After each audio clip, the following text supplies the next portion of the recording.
ప్రారంభంలో ఉన్న వాక్యానికి కారణం మనమే. 12:30 ప్రారంభం చేసాం.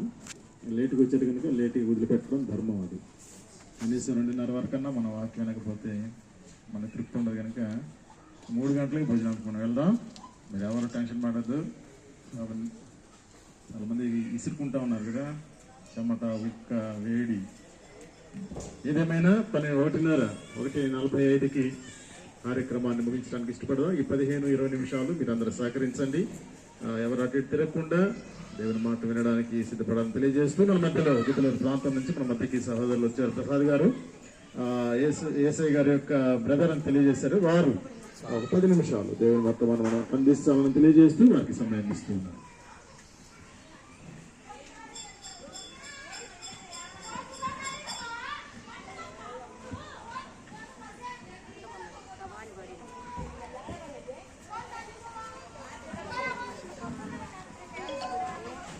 దేవుని స్తోత్రం. మీ అందరి కొందనాలు.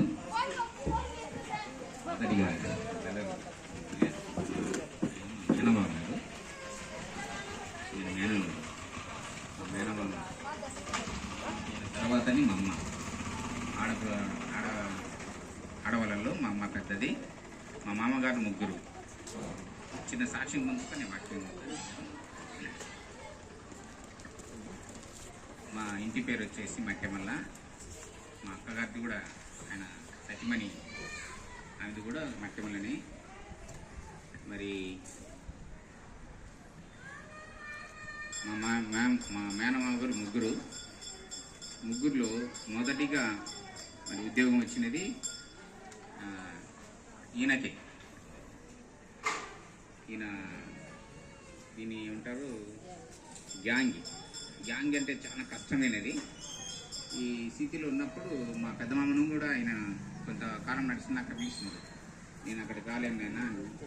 తర్వాత కొన్నాళ్ళకు మరి మా పెద్ద మామ ఉగ్గనపల్లిలో సఫాయి వాళ్ళగా వచ్చిన తర్వాత అక్కడ ఆయన ప్రైవేట్గా చిన్నగా చేరి ఆయన ఎక్కపోయాడు. ఆ తర్వాత మరలా మా చిన్న మామ, ఆయన కూతుర్ని నేను చేసుకున్నాను ఇప్పుడు కూడా, వ్యవసాయం అని. ఆయన కుమారుడు రాలేదు, ఆయన సంతానం ఎవరు రాలేదు. పెద్ద ఆయన తర్వాత ఆయన కుమారుడు ఫోటో ఆస్కర్ చేసిన శ్యామ్ సుందర్, ఆయన కూడా రైల్వే. మా మేనమ్మ గారు ముగ్గురు కూడా నాకు జ్ఞానం వచ్చి నేను చూసినప్పుడు, ఈ ప్రాంతాలలో నేను ఉన్నప్పుడు, ఇప్పుడు నేను కూకొని వాకింగ్ చెప్తున్నా అంటే ఈ ముఖ్యంగా నా ఎస్ఐ, తర్వాత మా మామ రికమెండ్ కింద ఇదే రైల్వే ఆసుపత్రిలో నాకు పోలియో వచ్చిన తర్వాత నేను ఇక్కడ